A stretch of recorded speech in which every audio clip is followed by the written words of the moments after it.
Hello प्यारे दोस्तों, education point पे आपका हार्दिक अभिनंदन है। लैब असिस्टेंट, पटवार, बीडीओ, रेट कांस्टेबल, चतुर्थ श्रेणी कर्मचारी एवं सभी प्रतियोगी परीक्षाओं के लिए रामबाण स्मार्ट ई नोट्स है। आज का टॉपिक है उत्सर्जन तंत्र।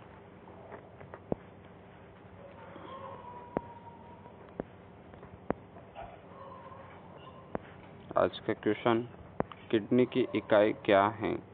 किडनी की इकाई क्या है? हिंदी में औरक बोलते हैं इसे। किडनी की इकाई नेफ्रॉन है। नेक्स्ट क्वेश्चन, मानव नेफ्रॉन की संख्या कितनी होती है? मानव में नेफ्रॉन की संख्या कितनी होती है? लगभग 10 से 12 लाख नेफ्रॉन की संख्या होती है। और नेफ्रॉन को मानव की संरचनात्मक और क्रियात्मक इकाई कहा जाता है। संरचनात्मक और क्रियात्मक इकाई नेफ्रॉन को कहा जाता है। ठीक है। नेक्स्ट क्वेश्चन, किडनी खराब होने पर कौन सी क्रिया संपन्न होती है? किडनी खराब होने पर कौन सी क्रिया संपन्न होती है? यहाँ पे बाय द मिस्टेक हो गया थोड़ा बहुत। किडनी खराब होने पर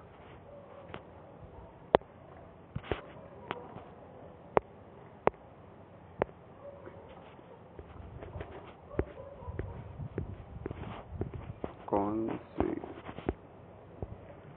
क्रिया संपन्न होती है, उसे बोलते हैं अपन डायलिसिस और अपहन विधि। हिंदी में बोलते हैं अपहन विधि और इंग्लिश में बोलते हैं डायलिसिस। नेक्स्ट क्वेश्चन, मूत्र का रासायनिक संगठन, जो मूत्र होता है उसका रासायनिक संगठन कैसे होता है?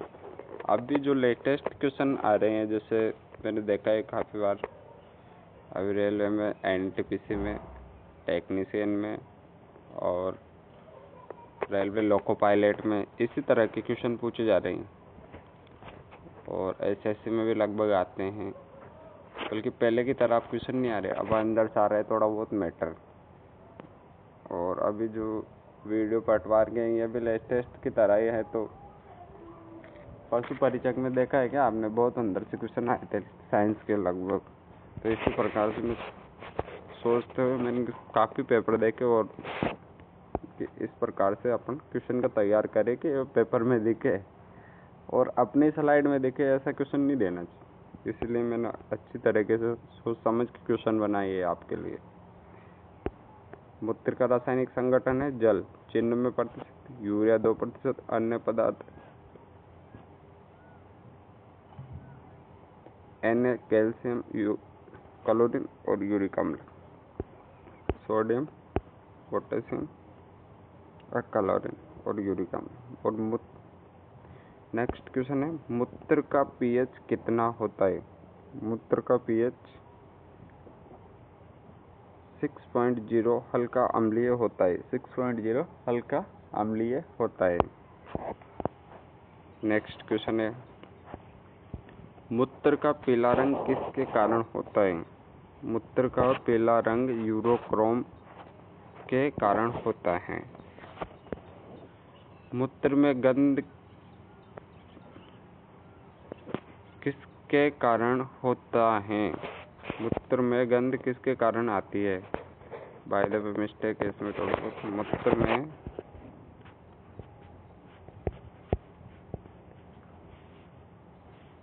गंध किसके कारण आती है?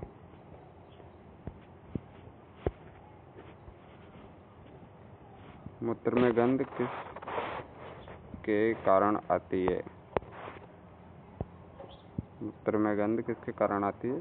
यूरिक अम्ल के कारण। यूरियोटेलिक के अंतर्गत कौन कौन आता है? इसके उदाहरण क्या क्या है? ठीक है, देखते हैं। यूरियोटेलिक के अंतर्गत मुख्य उत्सर्जी पदार्थ यूरिया का उत्सर्जन होता है, जिसमें फर्स्ट में अपन जैसे मनुष्य आता है, केंचुआ आता है, एम्फीबिया के अंतर्गत मेंढक वगैरह आते हैं। यह सब यूरिया का उत्सर्जन करते हैं। ठीक है।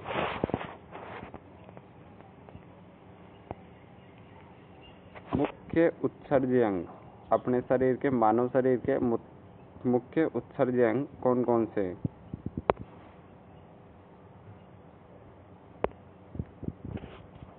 जैसे फेफड़े, त्वचा, बड़ी आंत। फेफड़ों से किसका उत्सर्जन होता है? CO2 का उत्सर्जन होता है, जिससे फेफड़े CO2 का उत्सर्जन करते हैं। अपन ऑक्सीजन लेते हैं और CO2 को बाहर निकालते हैं, ठीक है। ऐसे त्वचा के द्वारा पसीना निकाला जाता है।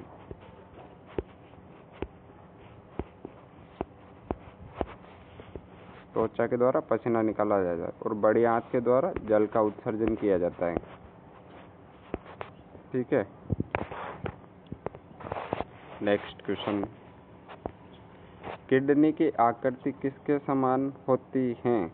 किडनी की आकृति सेम के बीज के समान होती है।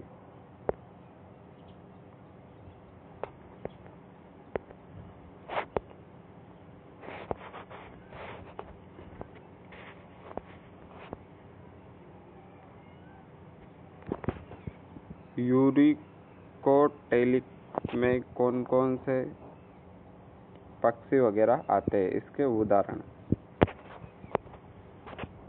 यूरिकोटेलिक में मुख्य पदार्थ किसका उत्सर्जन करते हैं? ये यूरिक अम्ल का करते हैं, ठीक है।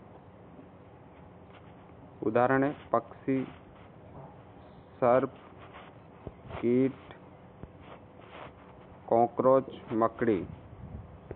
ये ग्वानिन का भी उत्सर्जन करती है, ठीक है, मकड़ी।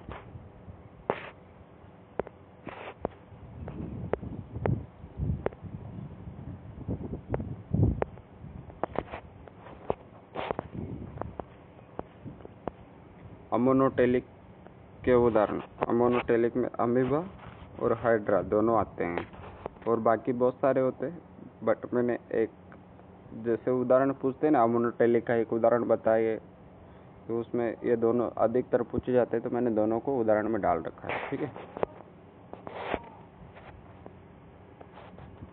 ओलिगोनूरिया, यूरिया, गलती से मिस्टेक हो गई, ठीक है। शरीर में जल की कमी से गुर्दे ठीक से काम नहीं करते, ओलिगोनूरिया में। इसमें क्या होता है, अगर अपने शरीर में जल की कमी हो जाती है ना, तो गुर्दे ठीक से काम नहीं करते, इसे ओलिगोनूरिया बोलते हैं, ठीक है। आगे देखते हैं पॉलीयूरिया के उदाहरण। पॉलीयूरिया का मतलब है पॉली का मतलब होता है अधिक मूत्र का आना। काफी बार होता है ना अपन से,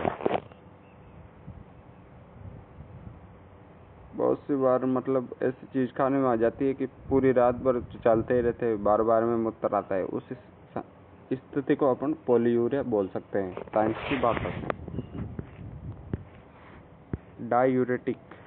डायूरेटिक में आती है पदार्थ, उदाहरण है इसमें चाय, कॉफी, सुक्रोज, चीनी, ग्लूकोज।